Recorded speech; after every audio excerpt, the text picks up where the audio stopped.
आप देख रहे हैं मेरा YouTube चैनल मार्फोर द कॉन्करर। उम्मीद है कि आप सब बिल्कुल ठीक ठाक होंगे, खैरियत से होंगे। आज एक लंबे अरसे के बाद आपसे मुलाकात हो रही है। पिछला कुछ अरसा मैं ब्लॉगिंग नहीं कर सका, कुछ मजबूरियों की वजह से, कुछ मसरूफियात की वजह से, लेकिन पीछे कुछ व्लॉग्स किए हैं जो कि आपने देखे होंगे। और अब आगे से भी कोशिश रहेगी कि आपके साथ मुस्तकिल वीलॉग के ज़रिए रब्ता रहे। जैसा कि आपने वीडियो के शुरू में देख ही लिया होगा कि आज हम अपना एक सफ़र शुरू कर रहे हैं यूके से जर्मनी के लिए, और वो सफ़र होगा बाई रोड। तो इस वक्त अपना सफ़र जो मैंने स्टार्ट किया है वो डोवर से स्टार्ट किया है। यूके की पोर्ट है जहाँ से फेरी के ज़रिए हम फ्रांस जाएंगे और फ्रांस से वाया रोड हम जर्मनी जाएंगे। यूके से फ्रांस जाने के लिए आपको पता है कि इंग्लिश चैनल क्रॉस करनी पड़ती है, और उसमें दो तरीक़ाकार हैं जिसके ज़रिए हम इंग्लिश चैनल को अबूर कर सकते हैं। एक तो है जिसमें हम फेरी के ज़रिए चैनल को क्रॉस कर सकते हैं, जिसमें कार्स और ट्रक्स वगैरह भी लोड हो जाते हैं और उसके ज़रिए आप बआसानी समंदर की क्रॉसिंग कर सकते हैं। दूसरा तरीका जो है वो यूरो टनल का ज़रिया है, जो कि एक अंडरग्राउंड ट्रेन है, टनल है। उसमें भी गाड़ियाँ और ट्रक लोड हो जाते हैं ट्रेन में, और आप आधे घंटे में डोवर से फ्रांस पहुंच जाते हैं। तो फेरी जो हैं यहाँ पर फ्रांस जाने के लिए वो मुख्तलिफ़ कंपनीज़ की चलती हैं, लेकिन जो सबसे मशहूर हैं वो P&O और DFDS की हैं। फ्रांस की दो पोर्ट्स को कवर करती हैं, एक कैले है और एक डंकर्क है। तो डंकर्क की जो फेरी है वो तकरीबन 2 घंटे लेती है डोवर से, और जो कैले की है वो 1 घंटा 30 मिनट में जाती है। तो आज हमने जो फेरी ली है वो P&O की है, और इस वक्त मैंने मेंबरशिप ली है क्लब लाउंज की। और क्लब लाउंज में फ़ैसिलिटी ये है कि आप जब उसकी फ़ीस पे कर देते हैं, जो कि मेरा ख्याल है 24 पाउंड्स के करीब है, उसमें आपको ड्रिंक्स और स्नैक्स वगैरह, खाना, सब कुछ उसमें इंक्लूड होता है। इंक्लूडिंग आपको वाईफाई की फ़ैसिलिटीज़ भी मिल जाती हैं, और एक बहुत अच्छी सिटिंग होती है। अभी इसके बाद आप देखेंगे व्लॉग में कि क्लब लाउंज में क्या क्या सहूलतें हैं और क्या क्या किस किस तरह का फूड मौजूद है। तो मैं क्लब लाउंज में हूँ, और इसके बाद मैं अब आपको फेरी का एक टूर करवाऊँगा, जिसमें आप देखेंगे कि फेरी में क्या क्या सहूलियात हैं, कितनी खूबसूरत है, कैसे लोग ट्रैवल कर रहे हैं। और ये जो इंग्लिश चैनल है ये अमूमन समंदर जो है वो ज़्यादा रफ़ नहीं होता, लेकिन आज मेरे पीछे समंदर जो है वो काफ़ी रफ़ हुआ है और लहरें बड़ी ऊंची ऊंची आ रही हैं, जिसकी वजह से फेरी में भी टर्बुलेंस काफ़ी ज़्यादा है, जो कि शायद आपको कैमरे में भी महसूस हो रही हो। तो चलिए आइए आपको फेरी का टूर करवाते हैं।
यहाँ से अब मैं आपको नीचे लेकर चलता हूँ, जो बाकी फ्लोर्स हैं फेरी के। अच्छा जी, अब हम बाहर चलते हैं और बाहर जाकर देखते हैं कि आज मौसम कैसा है। वैसे तो यहाँ बारिश हो रही है और हवाएं बहुत तेज़ चल रही हैं, अभी शायद आपको महसूस होगा। तो ये खुला एरिया होता है फेरी के अंदर थोड़ा सा, इसमें आप धूप वगैरह के लिए भी बाहर आ सकते हैं। इसके अलावा ये स्मोकिंग जोन भी है, जो स्मोक करने वाले लोग हैं वो भी यहाँ आकर स्मोकिंग कर सकते हैं। तो ये देखिए इंग्लिश चैनल, और ये सामने फ्रांस की पोर्ट कैले के पहाड़ नज़र आना शुरू हो गए हैं।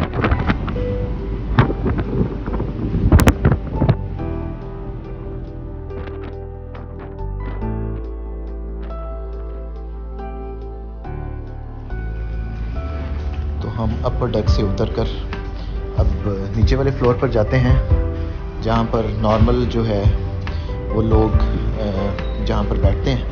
ये ऊपर जैसे मैंने आपको बताया था क्लब लाउंज था, और इस फ्लोर पर शॉप्स वगैरह भी मौजूद हैं। और यहाँ से पूरी बाहर का एक व्यू है, लोग यहाँ पर खड़े हैं, स्मोकिंग एरिया ये नीचे वाले डेक के लिए है। उसके अलावा यहाँ से गुजरते हुए आगे यहाँ पर ड्यूटी फ्री शॉप वगैरह भी मौजूद है, जिसमें आप कुछ शॉपिंग वगैरह कर सकते हैं। डील्स वगैरह परफ्यूम्स की अच्छी मिल जाती हैं यहाँ से। और इसके अलावा चॉकलेट्स वगैरह लोग बाय करते हैं यहाँ से। बहुत सारी और भी चीज़ें हैं, वॉशरूम्स वगैरह की फैसिलिटी है यहाँ पर। और करेंसी भी एक्सचेंज करवानी हो किसी ने तो यहाँ से करेंसी भी एक्सचेंज हो जाती है। इस वक्त क्रिसमस चूँकि अभी गुजरी है और न्यू ईयर आने वाला है, तो उसकी वजह से काफ़ी डेकोरेशन भी की हुई है। ये एरिया बेवरेजेस का है। आगे हम चलते हैं, देखते हैं कि कोई और क्या क्या यहाँ पर मौजूद है।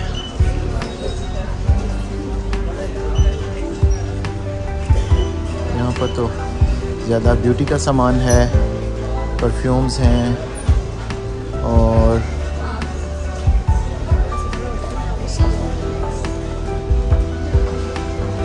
सन ग्लासेस वगैरह भी यहाँ पर मौजूद हैं। इसके अलावा सोवेनियर शॉप्स भी यहाँ पर होती हैं, जिसमें हम सोवेनियर वगैरह बाय कर सकते हैं, जिसमें फ्रिज मैग्नेट्स वगैरह होते हैं।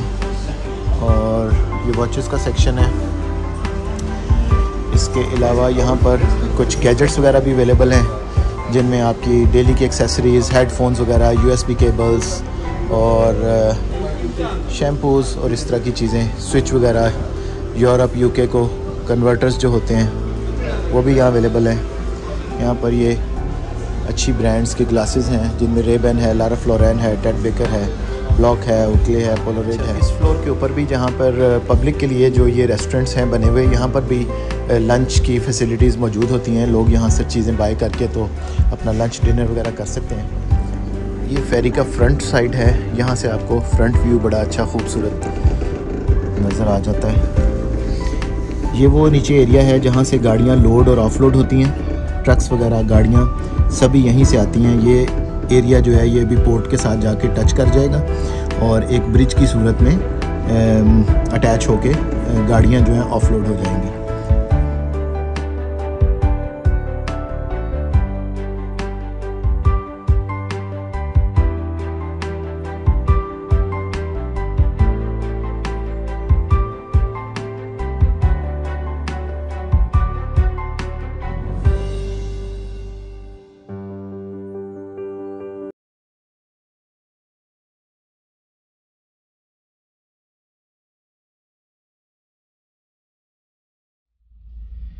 लें जी, अब हम अपनी गाड़ी में आकर बैठ गए हैं और गाड़ियां आहिस्ता आहिस्ता फेरी से ऑफलोड होना शुरू हो चुकी हैं। काफ़ी बड़ी तादाद में गाड़ियां और ट्रक्स जो हैं वो इस फेरी में समा जाते हैं। काफ़ी बड़ी जगह होती है। और यहाँ से अब डोवर से हमारा जर्मनी के शहर फ्रैंकफर्ट का सफ़र जो है वो तकरीबन 375 माइल्स का है।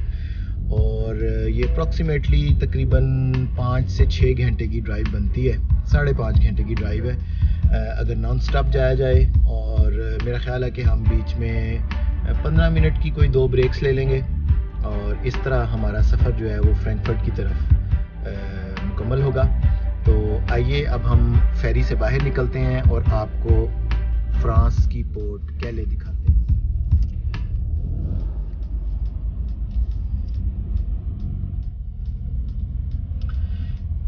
यहाँ आहिस्ता आहिस्ता लाइन में गाड़ियाँ एक एक कर फेरी से बाहर निकलती हैं और तकरीबन 4 लेन्स हैं एक साइड पर।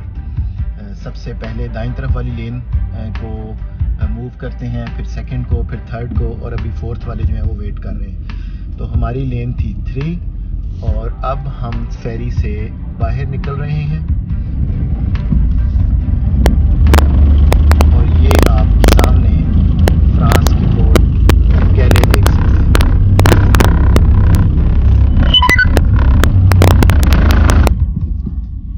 ये वो ब्रिज है जो मैं आपको बता रहा था कि फेरी जब आकर यहाँ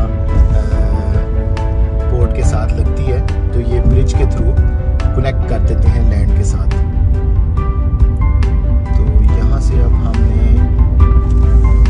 अब यूके में तो चलती है राइट हैंड ड्राइव दाईं तरफ, जैसे कि पाकिस्तान में हमारी ड्राइविंग की साइड है वैसे ही यूके में है, लेकिन फ्रांस में जो है और सारे यूरोप में जो है वो लेफ़्ट हैंड साइड है। तो अब हमें अपनी ड्राइविंग की साइड भी चेंज करनी है और हमें उसके लिए थोड़ा सा मोहतात भी होना पड़ेगा और यूज़ टू होना पड़ेगा। जब आप यूरोप में आते हैं तो ये याद रखिए कि यूके की जो गाड़ियाँ होती हैं उनके पीछे एक स्टिकर भी लगाना होता है जिस पे जीबी लिखा होता है, ताकि बाकी पीछे वाली ट्रैफिक को ये पता लग सके कि ड्राइवर जो है वो इस गाड़ी में राइट साइड पर बैठा हुआ है। यूरोप में गाड़ियों में ड्राइवर्स लेफ़्ट साइड पर होते हैं, तो ये भी ज़रूरी है। यहाँ से अब हम एग्ज़िट लेते हैं और आगे जाकर हम मोटरवे लेंगे और ये हमारा सफ़र जो है ये फ्रांस में तकरीबन कोई आधा घंटा ड्राइव करने के बाद 30 to 45 मिनट्स ड्राइव करने के बाद हम बेल्जियम में एंटर हो जाएंगे और बेल्जियम में तकरीबन हम 2 से ढाई घंटे ड्राइव करने के बाद हम हॉलैंड में एंटर होंगे। हॉलैंड में एंटर होके तकरीबन वो भी 20-25 मिनट की ड्राइव है और हम जर्मनी के शहर आखन की तरफ से जर्मनी में एंटर होंगे। तो यहाँ से अब हम एग्ज़िट ले रहे हैं।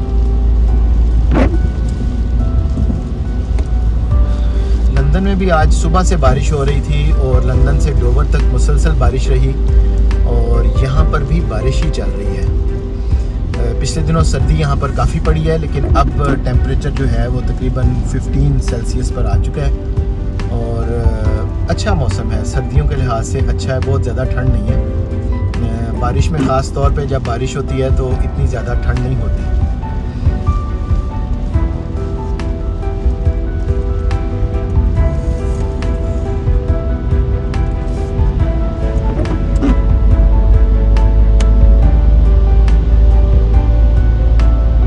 जर्मनी में काफ़ी ज़्यादा ठंड पड़ती रही है पिछले दिनों, -15 -16 तक गया है टेम्परेचर, लेकिन अभी तो सुनने में यही आया है कि वहाँ पर बर्फ़ वगैरह नहीं है और उम्मीद है कि हमें सड़कों पर बर्फ़ नहीं मिलेगी और कोई प्रॉब्लम नहीं होगी। जर्मनी में एक मसला और भी है कि जब आप जर्मनी में जाते हैं तो वहाँ पर सर्दियों के मौसम में कानूनी तौर पर सर्दियों वाले टायर गाड़ी में चेंज करना ज़रूरी होता है। यूके में ऐसा कुछ नहीं होता, लेकिन जर्मनी में ऐसा है कि आपको गर्मियों में समर के टायर लगाने होते हैं और सर्दियों में विंटर के टायर लगाने होते हैं और उसकी एक स्पेसिफिक डेट है। उन डेट्स के बाद अगर कोई भी गाड़ी जिसको पुलिस रोक ले और उसने टायर चेंज ना किए हों तो उनको अच्छा खासा जुर्माना भी करते हैं। सो हमारे जो गाड़ी के टायर हैं वो ऑल वेदर हैं, तो उम्मीद है कि वहाँ पर कोई ऐसा मसला नहीं होगा और ये टायर्स हमारे वहाँ पर भी चलेंगे। अच्छा जी, अब हम इस वक्त फ्रांस में एंटर हो गए थे थोड़ी देर पहले और तकरीबन आधे घंटे की ड्राइव के बाद हम इस वक्त बेल्जियम पहुंचने वाले हैं और मैं भी आपको बेल्जियम का बॉर्डर दिखाऊंगा। इतनी मज़े की चीज़ है कि बस एक बोर्ड लगा होता है यहाँ पर यूरोपियन कंट्रीज़ में कि यहाँ पर इस मुल्क की हदूद ख़त्म हो गई है और नेक्स्ट मुल्क की हदूद शुरू हो गई है, बस इतना सा ही है। और इस मोटरवे पर चलते हुए अभी मेरा ख्याल है कोई 1-2 किलोमीटर के बाद बेल्जियम में हम एंटर होंगे और बेल्जियम में फिर हमारी ड्राइव तकरीबन कोई 2 घंटे के करीब, 2.25 घंटे के करीब रहेगी। वाया ब्रसल्स होते हुए हम हॉलैंड में एंटर होंगे और साथ साथ मैं आपको दिखाता चलूँगा। उसके बाद हॉलैंड में थोड़ी सी ड्राइव करने के बाद कोई 20-25 मिनट फिर हम जर्मनी के शहर आखन की तरफ से जर्मनी में एंटर होंगे और फ्रैंकफर्ट के लिए फिर आगे तकरीबन 2 घंटे की ड्राइव होगी। तो ये भी आप देख रहे हैं सामने बोर्ड आ गया है, यहाँ पर लिखा हुआ है बेल्जियम 800 मीटर पर, और इस बोर्ड के बाद 800 मीटर के बाद आपको बेल्जियम का बोर्ड नज़र आएगा और हम बेल्जियम में एंटर हो जाएंगे। मतलब इतने ज़बरदस्त इन मुल्कों ने ट्रैवलिंग आसान कर दी है कि कोई बॉर्डर के ऊपर चेकिंग नहीं है, कोई कुछ नहीं है, आप आराम से फ्रीली मूव कर सकते हैं। और ये आप देख रहे हैं कि राइट साइड पर ब्लू कलर का बोर्ड आ गया है जिस पर बेल्जियम लिखा हुआ है और बस ये हम बेल्जियम एंटर हो गए। सो नाज़रीन, उम्मीद है कि आपको ये मज़ा आया होगा देख के कि कितना आसान है यहाँ पर ट्रैवल करना एक मुल्क से दूसरे मुल्क में। इसी तरह हम बेल्जियम से जब हॉलैंड में एंटर होंगे बिल्कुल इसी तरह एक प्लेट लगी होगी और कोई बॉर्डर नहीं है, कोई फेंसिंग नहीं है, जस्ट रोड के ऊपर आप जा रहे हैं और आप एक मुल्क से दूसरे मुल्क में एंटर हो रहे हैं।